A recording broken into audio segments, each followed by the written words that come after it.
How's it going, guys? So today I'm going to do a install video on how to install the SXTH Element Engineering lower engine mount on my 2023 Kia K5 GT. So I've had this car for about 4 months, and the one thing I don't like, and if you guys own a GT, when you have this car in Sport Plus mode and wide open throttle, the transmission jerks are quite excessive, and I wasn't really sure for a while. And after talking with a few people on the forums, I figured out that the lower engine mount is part of the culprit, or hopefully the full culprit. The stock engine mount just has, or lower engine mount just has way too much slop in it. So when you're shifting, you're getting that torque just kind of kicking back, which gives you that jerking motion when you're shifting. So I'm going to kind of go over how to install this. I haven't seen any other videos out there on installing this on this car. So I figured this would be pretty helpful for other people that are looking at doing this. And I'll also incorporate me driving the car afterwards and seeing how I feel about it. One other thing too is a lot of people, if you don't want the cabin like vibration, this may be a consideration. You may want to look a different route, because this probably will give me a little bit more vibration in the cabin at idle, but we'll go over that in the video. So I want to show just what I'm going to do to start off. So on the GT, you have this under tray, which is kind of like a felt under tray. I'm going to start by removing this. I'm guessing these are probably 10 mil bolts, but we'll get to that in a second. So they are 10 mil bolts. I've taken all of the bolts out. And on the back here, on this splash, you have, if you can see that, it's a little pop tab. So I'm going to try, I don't know, I'm not going to be able to do this on camera, but there's a pop tab here. And then if you move it to the front, there's one here. There's basically 4 of them up front. So you need to remove these 4 top tabs, all those bolts, and the pop tab in the back, and this should drop down. And it looks like actually there's one over here as well. So the under tray is off. Let's go and look underneath the car. So all these pop tabs, I'm just gonna move all these screws to over here. That way they're out of my way. And let's take a look at what we got. So to get this OEM engine mount off, we need to take this bolt out, and then that bolt here and that bolt there. So I'm gonna start by removing probably this, probably take this big one off first, and then move on to those back ones. Guys, I will note that little Milwaukee impact is a damn champ. Sweat my ass off right now, but here's your OEM one. This like sits back into the subframe a little bit. Here's your aftermarket one. So it's gonna kind of sit like that. So in theory, this should be the same dimensions and all that fun stuff. So let's see how that works. All right, guys, we're all done. That was a massive pain in the ass just because of one bolt. So the mount's in, mounted up to the stock areas. So you have 2 bolts back there, which are 14 millimeter bolts, and then you have this main bolt as well. So you reuse all the OEM bolts. Now, for some reason, I'm gonna switch my flashlight here.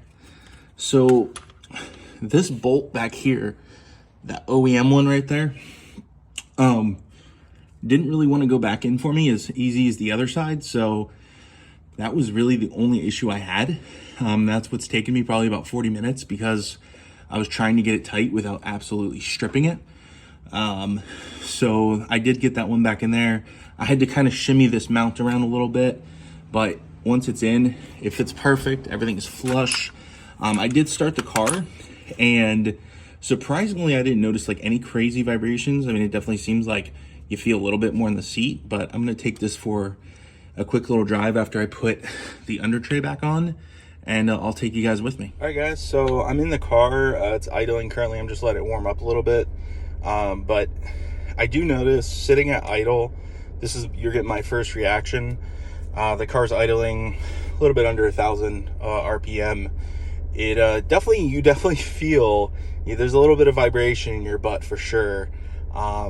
This car's stock, you really don't even feel the car running, but definitely now you do feel a little bit. When you're about over 1,200, it pretty much goes away.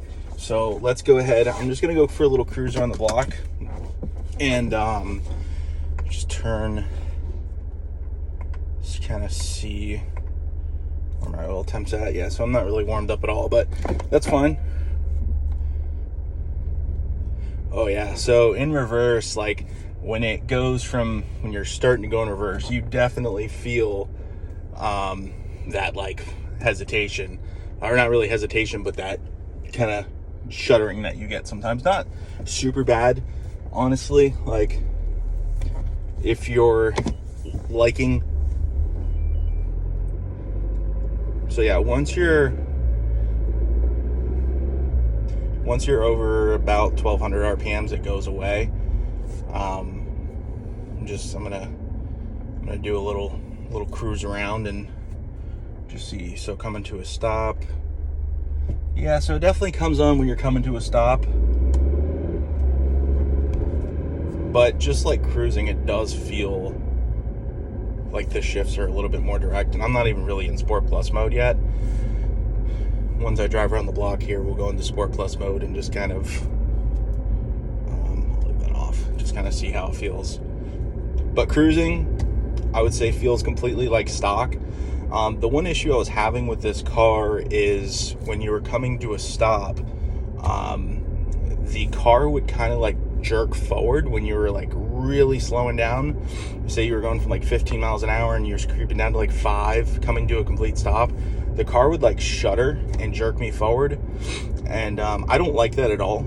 So I'm hoping that this gets rid of that. Another guy I was talking to in the forums, he said that it did eliminate it. So I can deal with a little bit of vibration if this takes care of it. So I'm trying to think. I'm just gonna cruise around my neighborhood, not anything crazy. You might put it into Sport Plus mode here and just kind of feel how the shifts feel. So I do notice you do hear the dual clutch trans a little bit more, which is kind of cool.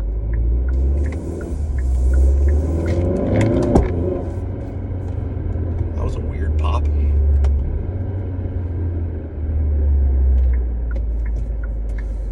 Huh.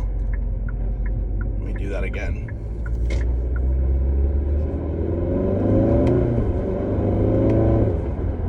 Still is jerky. The shifts are definitely more direct. I'm gonna have to kind of get more on it. I'm just gonna give it a little bit here, a little bit of sauce, and see how it does. I'm in third.